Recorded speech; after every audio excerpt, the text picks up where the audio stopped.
Hi guys, Milo Tarot here. Welcome back po for your kapalaran sa pag-ibig para po ito sa mga Earth signs, Taurus, Virgo, and Capricorn.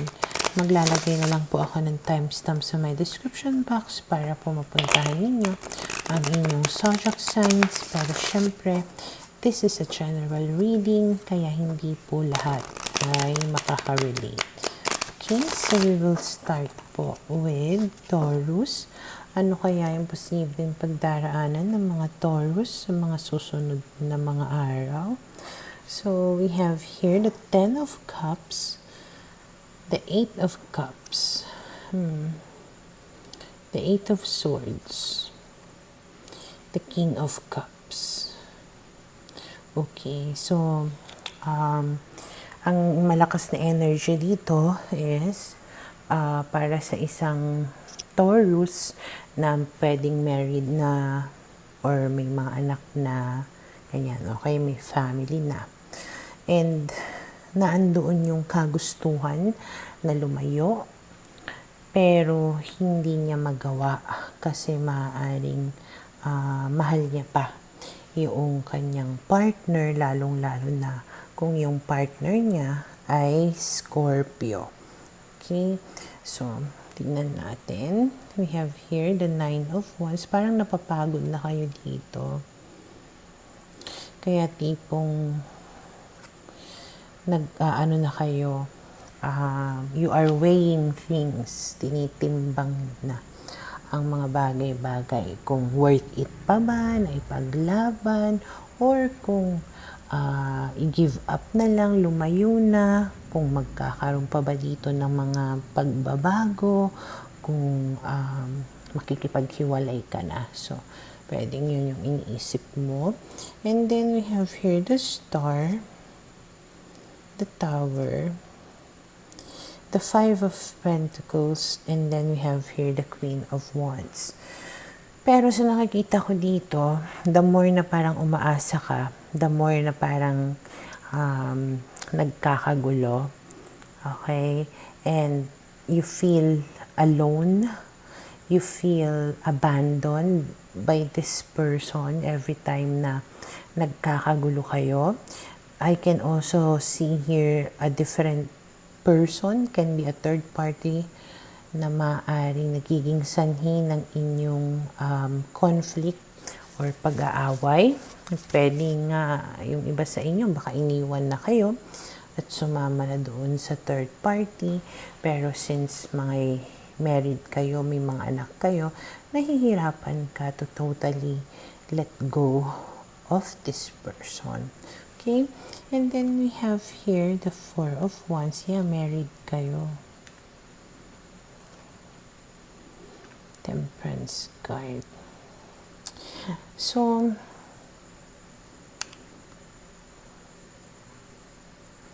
parang you are staying married for your child. Pwedeng may isang anak kayo. Parang yun na lang yung pinanghahawakan mo, may anak kayo. Parang yun yung nagbibigay sa'yo ng pag-asa na baka sakaling maayos pa para sa bata. Yun yung tumatakbo sa isip ninyo eh. But we have the Hermit and then the 5 of Swords and then we have here the Ace of Wands.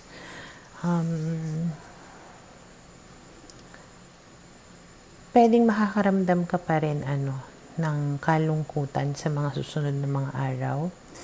Pwedeng magkakaroon ulit kayo ng argument nitong person mo na ito. Ang nakikita ko pa dito, yung iba sa inyo, alam mo yung kahit na iniwanan kayo, inabando na kayo, at sumama sa iba, may mga times pa rin na parang bumabalik siya. Maybe binibisita niya kayo, tinitingnan niya yung mga anak niya, and then parang may nangyayari sa inyo. Ngayon, kung hindi yun yung situation ninyo, pwede na ganun yung mangyari. no? Magpaparamdam siya sa iyo, mangangamusta, pwedeng dadalawin niya kayo ng anak nyo, and then biglang may mangyayari sa inyo. And then after na may mangyari sa inyo, magkakaroon ulit kayo ng argument, and then lalayo na naman siya, and then you will feel abandoned again. Parang ganyan. Pero, ayun nga, hindi mo rin mapigilan yung self mo, kasi syempre nasa isip mo, kasal naman kayo, may anak naman kayo, ganun. Na baka pag ibinigay mo sa kanya yung gusto niya, pwede pa kayong mabuo. Okay? Hindi ka nawawalan dito ng hope, though at the back of your mind, andun na yung thought na I need to get out of this situation. Kasi mahirap nga naman. Okay? So, wala naman masyadong pagbabago. Kasi parang itong situation na to nangyayari na before. So, pwedeng mangyari lang din uli sa mga susunod na mga araw. Walang improvement. Wala rin naman yung as in making things turn into worst.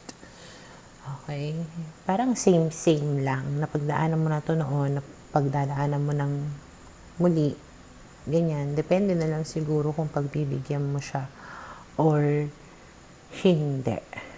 Okay? So, yun yung nakikita ko na posibleng mangyari sa mga Taurus, sa mga susunod na mga araw.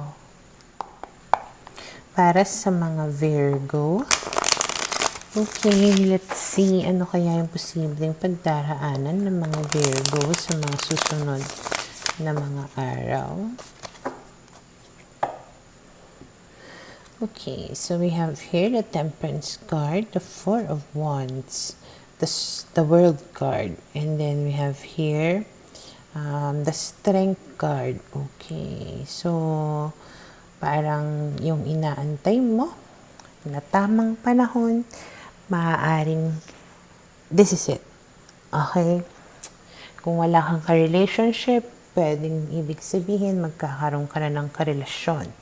Okay, ngayon kung nag-away kayo ng jowa mo, pwede maging kayo ulit, magkabati kayong muli. Okay, kung married ka, ibig sabihin lang, may magandang mangyayari sa marriage ninyo. Okay, parang it's going to be the start of something new or maybe a new chapter in your life or in your relationship, which will give you strength and security. Okay, parang nabubuhayan ka ng loob or lumakas yung tiwala mo or pwedeng magiging mas matibay yung relationship ninyo with each other. Na parang everything will be harmonious, happy, you will feel fulfilled, ganyan. Okay? And then, let's see, we have here the Knight of Cups, especially if you are dealing with the Pisces. Okay? Pwedeng magiging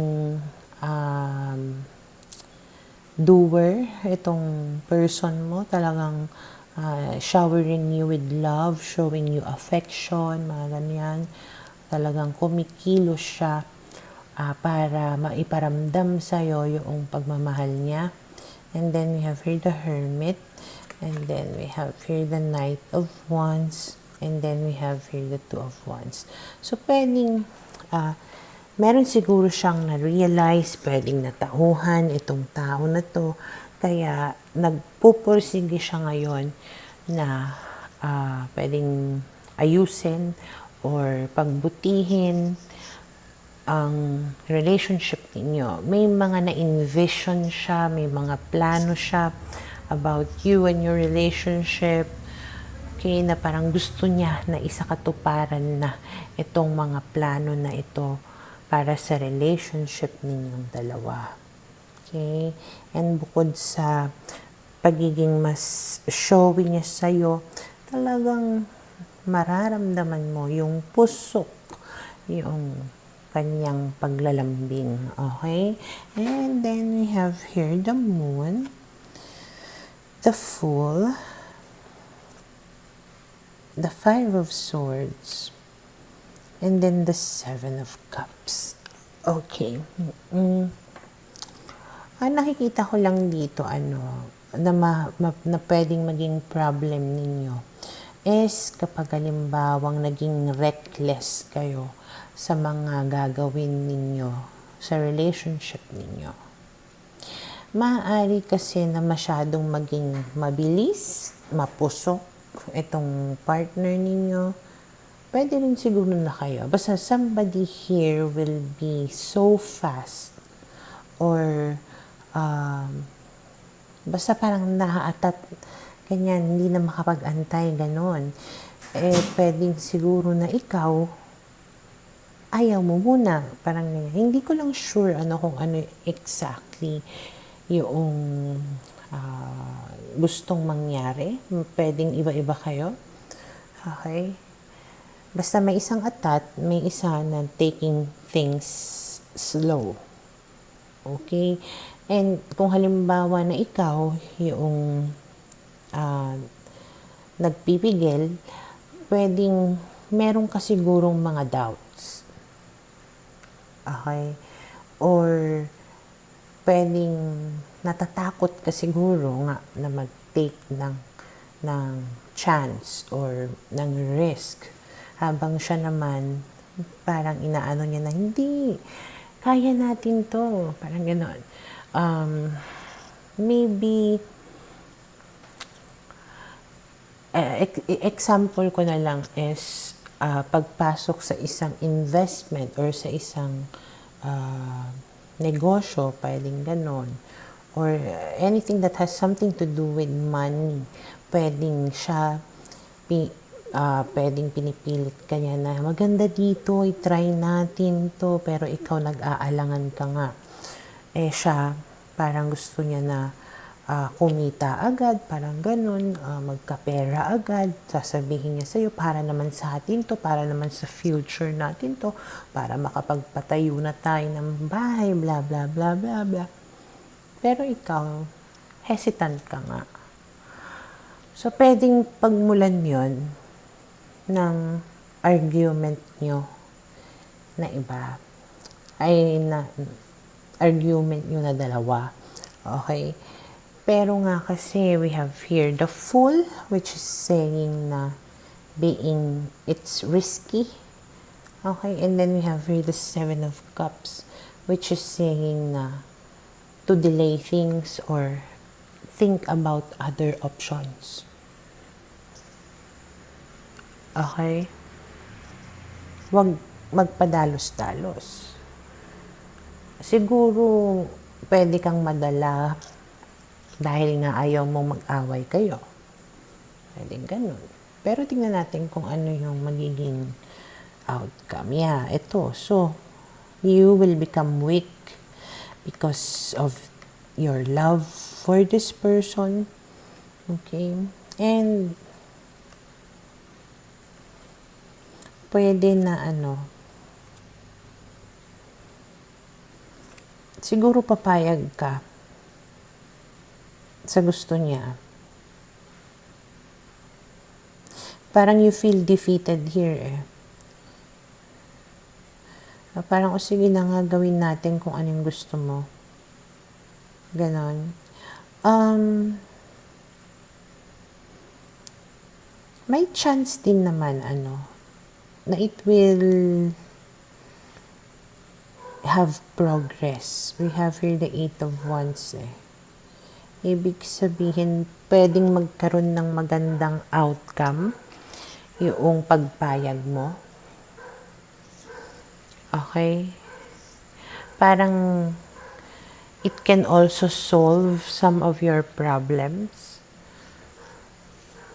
It can also be a start of something na talagang pagkakakitaan nyo or something na will make your relationship stronger than before.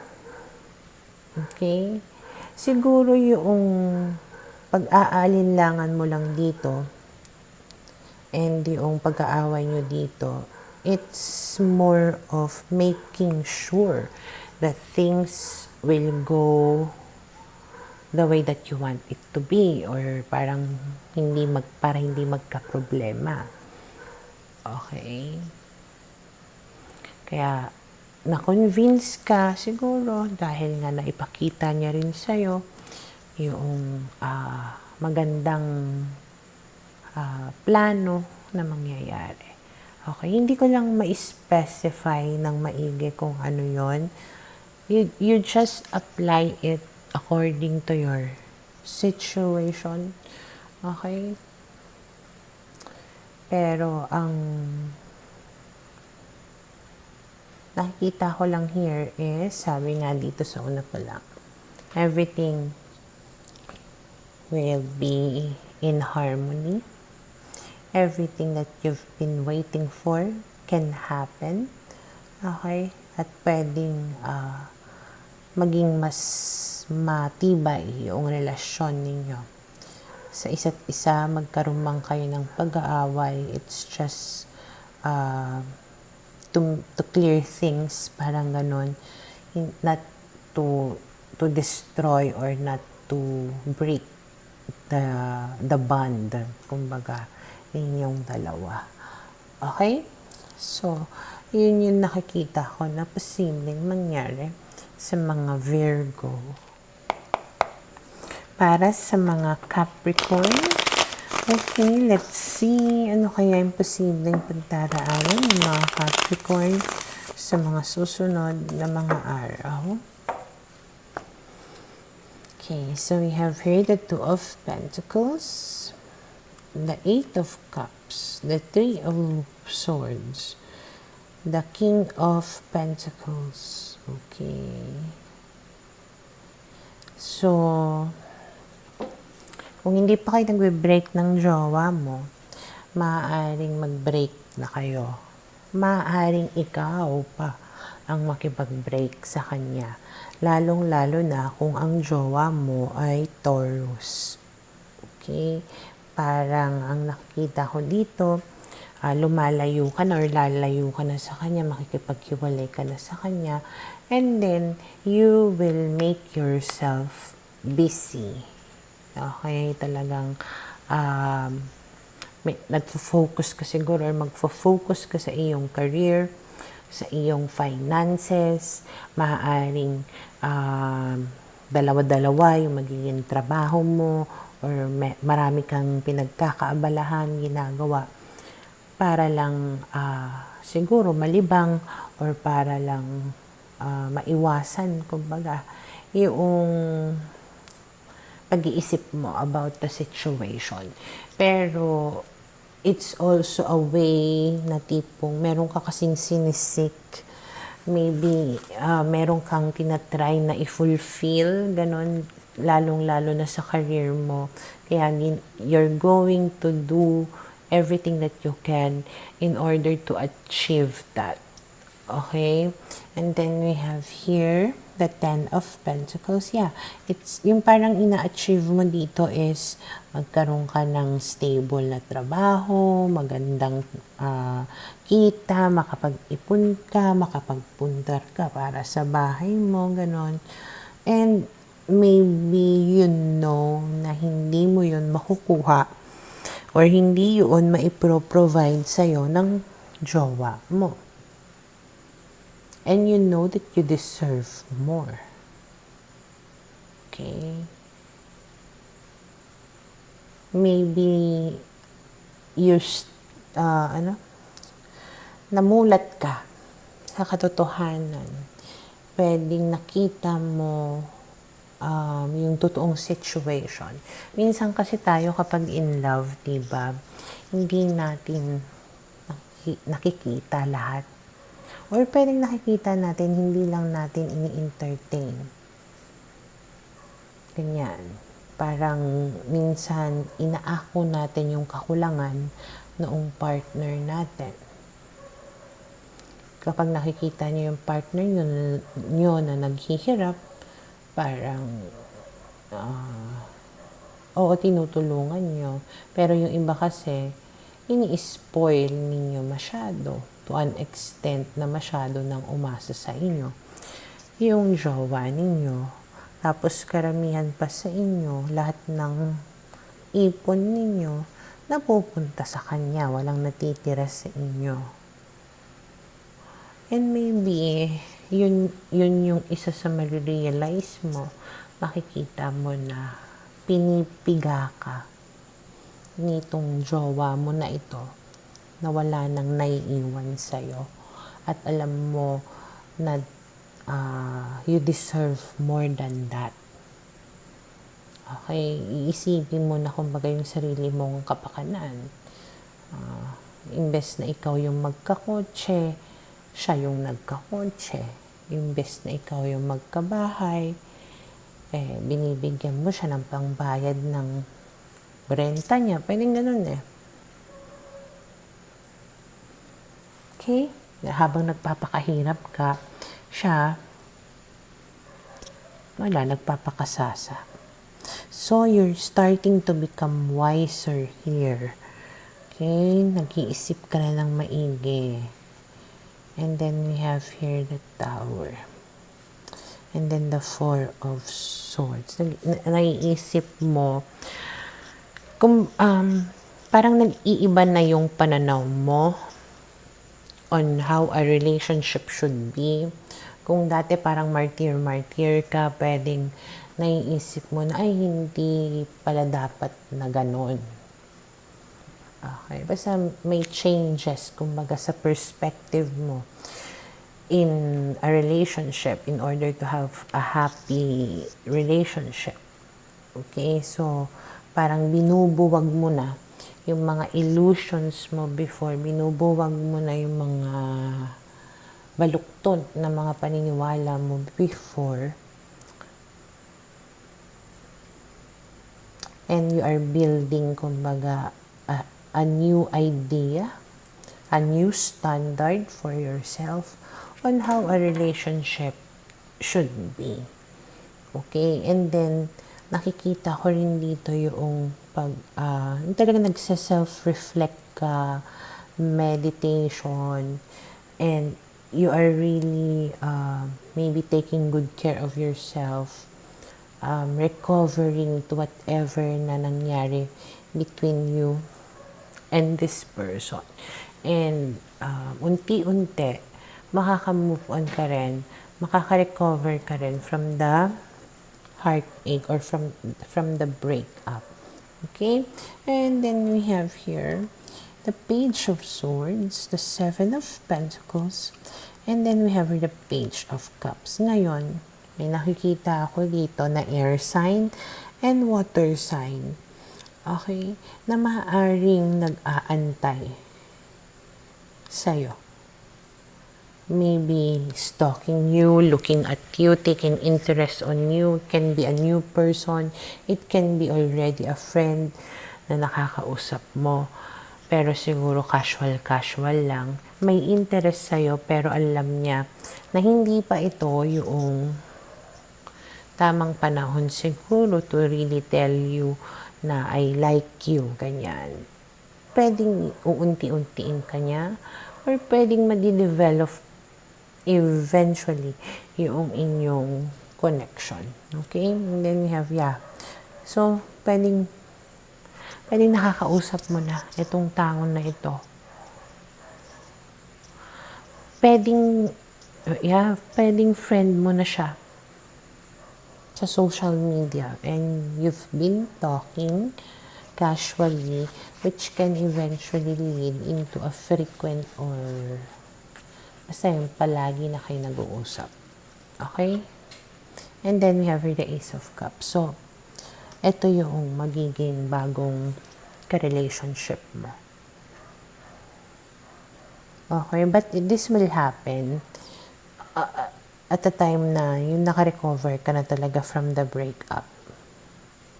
Kaya rin siguro nagmamasid siya, nag-aantay siya ng tamang panahon. Maybe right now alam niya na meron ka pang jowa. Alam niya siguro na hindi mo pa maiwan-iwanan yung jowa mo.